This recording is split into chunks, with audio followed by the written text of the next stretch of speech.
Is Michael Irvin lying to everyone? Or is a hotel employee lying on him? We finally get a look at the security footage from this Marriott hotel. They refused to release this for a while now, but we're going to watch it and examine what really happened in just a moment. But bear with me. Before we go back to the actual tape and the footage of this interaction, you can see them as I get out of the way. This is them right here. Here's the Marriott employee on the right. And here is Michael Irvin talking to her on the left. That is those two meeting for the first time. And we'll watch what happened when they did meet. But let's go back to Michael Irvin talking about how he felt about this before all this was released, and then what she said happened to her. We'll compare that to the security video. Here we go.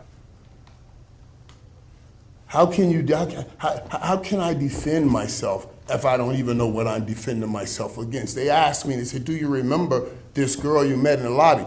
I work and I live in hotels. I stay in hotels all year long from August to September. I meet people every day walking in and out of a lobby. I couldn't even tell you what she looked like.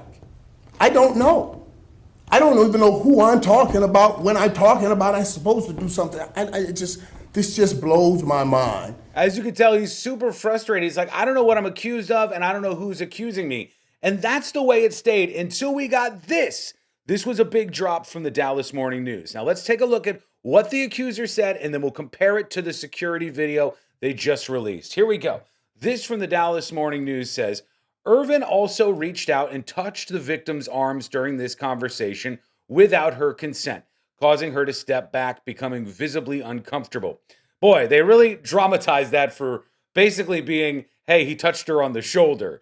They said Irvin then asked the victim whether she knew about having, quote, a big black man inside of her. Taken aback by Irvin's comments, the victim responded that those comments were inappropriate and that she did not wish to discuss it further. We'll look at the video and see if we think this was what was going on in actuality. Irvin then attempted to grab the victim's hand again, and he said he was sorry if he brought up any bad memories for her. The victim pulled her hand away and tried to back away from Irvin as he continued to move towards her. They continued here, now talking about some other Marriott employees. They said two Marriott co-workers noticed the woman appeared uncomfortable. As they approached her and Irvin, Irvin made a comment that security noticed him and offered a parting handshake. And finally, before we get to the video, it says, seeing that other hotel employees were in the area and wanting the interaction to end, the victim returned Irvin's handshake. Irvin then stated he would come back to find her sometime that week when she was working. So was this a really creepy encounter where he said some very sexual stuff to her? Was it enough for them to pull him off his Super Bowl coverage? Let's find out, because this is the actual footage that was just released, and you'll hear Michael Irvin's attorney kind of narrating his way through it. Let's watch the footage, and you tell me with your reactions what you think about her claims versus Michael Irvin's claim. And he comes up, the manager, and you'll see him when he sees her. Watch his expression when he does. See the claps? I don't know what that is. Then he comes up here, and you can see he's visibly frustrated at what's going on somehow with her.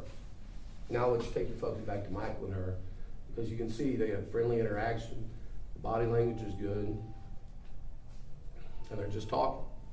In fact, if you see, he keeps more space from him than he does when he's talking to any male at any point in the bar. Some of y'all That's probably not wrong. keep more space when he talked to you. I mean, there's no doubt about that. You cannot argue with the fact that he has quite a bit of space in between him and her in this security footage. And so far, if it was just about this tap on the shoulder, it didn't seem to be nearly as aggressive as the Marriott detail suggested it was. So back to the video and his attorney. In his hands, he's upset over there on the left with whatever's happening. The guy in the gray up top, that's the security guard that's wandering around. He'll circle around many times around Michael and her. All right, they're still talking. Nothing strange happening yet.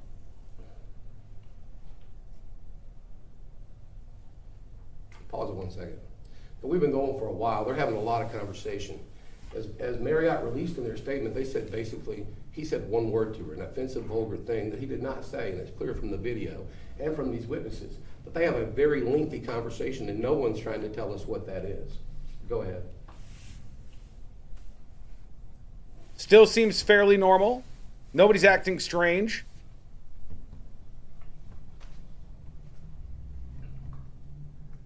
All right, they're about to wrap this up. He reaches over to her arm. She did put her hands up. She tells some kind of joke, I believe, to him. You see him kind of bend over. She's shaking her head back and forth like that. Oof. So you can see some kind of negative language from her in that scene. Her hands going out like almost like stop touching me, but nothing really shocking is going on here just yet. And all of this would change if we could just hear them. He walked in closer to her. She didn't back up at all. Now they're shaking Shake hands. Now, I want you to watch the end interaction here. Because she's going to kind of, when the people come up, she'll kick her leg. As she walks off, she's still talking to Michael over the shoulder. All friendly. There you go. All right. Kicks her leg. Now something very important.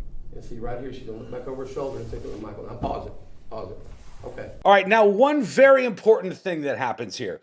So Michael Irvin is arguing he's having a very mundane conversation with this accuser about football, and she doesn't know about football. And he said, watch my shows, and if you watch them, you can learn about football. But watch what he does here when he's talking to these other guys, because he's got a couple of guys that are around him. And I think his attorney kind of wanted to pull the attention away from this. Let's go to this footage. Watch Michael Irvin. He is right there on the right-hand side. Pause it. Now Michael's looking over there for the first time. He's not watching her. He's talking to these guys. You'll see in a second they turn around and they start talking to him, the guy in the white hat. Watch what Michael Irvin does here. See? Okay, he's looking in. Watch his hand. Slapping himself in the face. See? Multiple times. Walks out to go take a selfie with this, we believe, Renaissance employee. 99. So that seemed a little weird to me. He slapped himself in the face multiple times. It kind of does look like there was some conversation, at least with the guys afterwards, like, I've got to slap myself because of this interaction that just took place. But otherwise, what do you think of the interaction between those two? Do you think Michael Irvin is seen doing anything untoward or wrong in this video? Do you think she's lying? What do you think is going on? And have we learned anything from the footage alone? Or is audio, man, if we had audio right there in that area, wouldn't that be fantastic? Let me know your thoughts and your reactions below. Facebook.com/TheNewsJunkie. Hit that follow button. YouTube.com/TheNewsJunkie. Hit subscribe. Thanks as always for watching. Talk to you again real soon.